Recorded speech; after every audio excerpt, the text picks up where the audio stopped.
Shalom sahabat CS dimanapun Anda berada, saya sangat bersuka cita bisa menjumpai Anda semua untuk menyampaikan kebenaran firman Tuhan.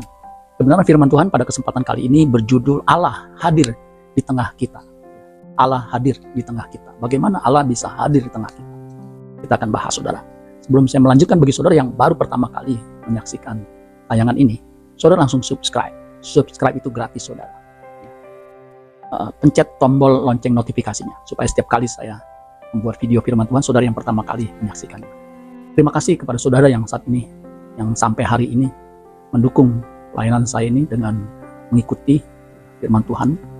Saya percaya saudara pasti diberkati Tuhan, karena saya pun ketika menyampaikan diberkati Tuhan. Jangan lupa bagikan kepada yang lain supaya yang lain pun diberkati Tuhan. Allah hadir di tengah kita. Imamat pasal 26 ayat 12. Tetapi aku, hanya huruf besar, Allah akan hadir di tengah-tengahmu, dan aku akan menjadi Allahmu, dan kamu akan menjadi umatku. Nah, ini perkataan firman Tuhan kepada bangsa Israel. Padahal bangsa Israel itu jelas itu umat pilihannya. Tapi di sini kenapa ditegaskan aku akan hadir di tengah-tengahmu, akan menjadi Allahmu. Saudara-saudara sekalian, sesungguhnya ya Allah itu hadir ketika Natal kita rayakan. Itu sebenarnya peristiwa yang paling penting ya, dalam keluarga ya.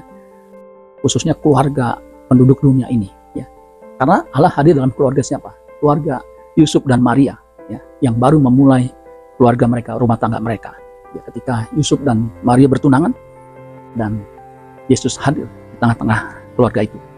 Ya, sebab dikatakan dalam Matius 1 ayat 21 sampai 23, ini penggenapan bahwa Allah benar-benar hadir secara literal, secara fisik. Matius 1 ayat 21 sampai 23, maksudnya Maria akan melahirkan anak laki-laki, dan engkau akan menamakan dia Yesus, karena dialah yang akan menyelamatkan umatnya dari dosa mereka.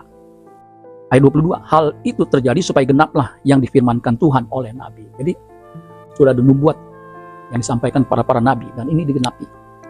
Ayat 23, terakhir dikatakan, sesungguhnya anak darah itu akan mengandung dan melahirkan seorang anak laki-laki, dan mereka akan menamakan dia Immanuel, yang berarti Allah menyertai kita, atau Allah ada di tengah-tengah kita.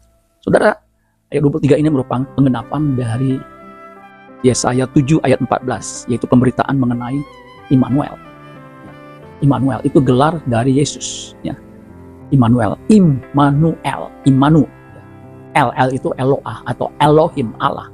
Immanu artinya beserta kita. Saudara-saudara sekalian, bagaimana Allah bisa hadir di tengah-tengah kita, atau bagaimana Allah bisa menjadi Immanuel? Yohanes 1 ayat 1 itu jelas dikatakan pada mulanya adalah firman. Firman itu bersama-sama dengan Allah, dan firman itu adalah Allah ya. The word is God, was God ya.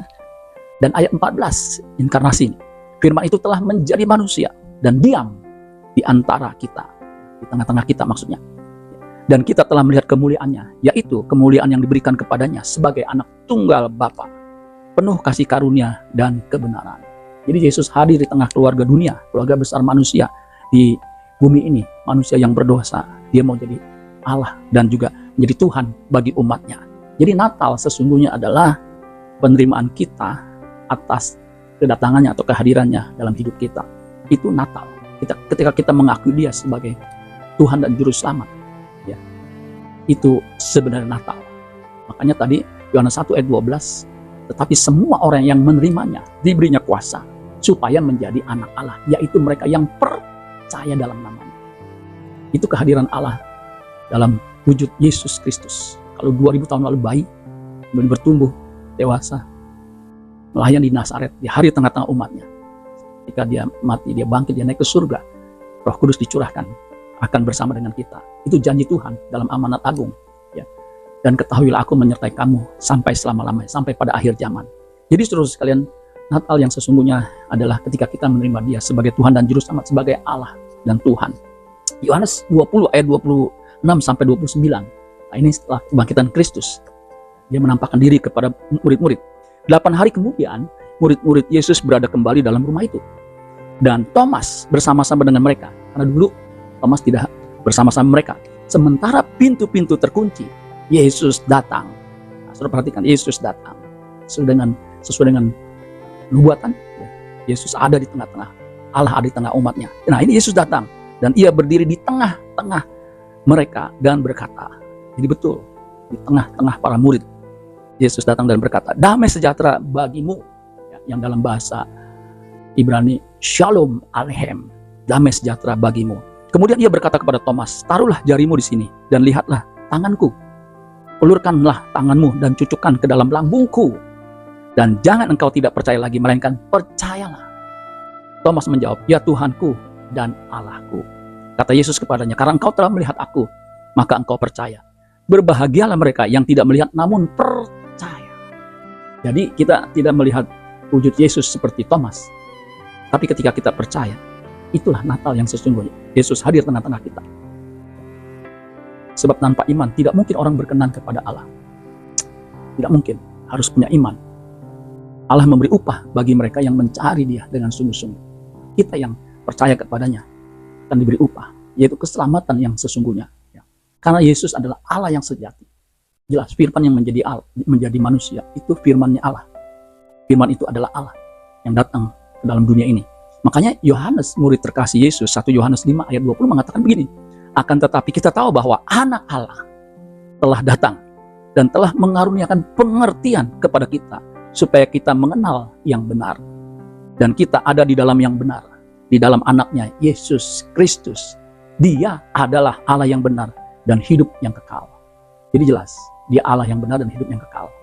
Makanya Yohanes, murid terkasih, di Yohanes 3 ayat 16, karena begitu besar kasih Allah akan dunia ini, sehingga dikaruniakannya anak yang tunggal, supaya setiap orang atau barang siapa yang percaya kepadanya tidak binasa, melainkan beroleh hidup yang kekal.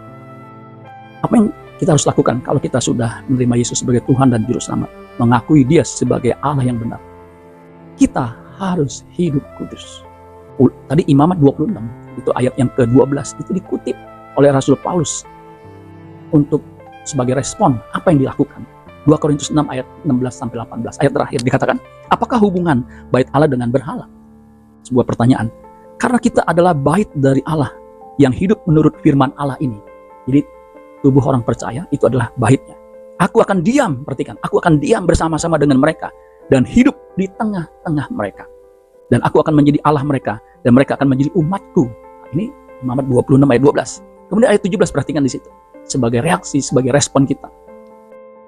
Sebab itu, keluarlah kamu dari antara mereka dan pisahkanlah dirimu dari mereka, firman Tuhan, dan janganlah menjamah apa yang najis, maka aku akan menerima kamu dan aku akan menjadi bapamu dan kamu akan menjadi anak-anakku laki-laki dan anak-anakku perempuan.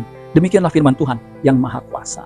Jadi waktu kita menerima Yesus sebagai Tuhan dan Juru Selamat, sebagai Allah dan Tuhan seperti pengakuan Thomas, maka hidup kita harus mau diubahkan, menjadi seperti yang Tuhan kehendaki, yaitu taat, hidup berkenan. Itulah hidup kudus di hadapan Tuhan. Amin buat firman Tuhan. Tuhan Yesus memberkati. Sola Gracia.